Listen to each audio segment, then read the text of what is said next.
Today's pronunciation lesson is contrasting the sounds ow and oi. First, I will use each sound in a word. Then I will put the words into a sentence so that you can hear them together with contextual clues.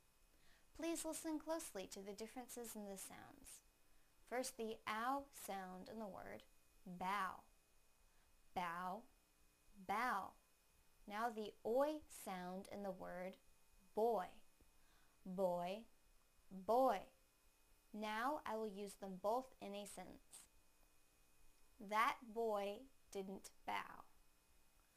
That boy didn't bow.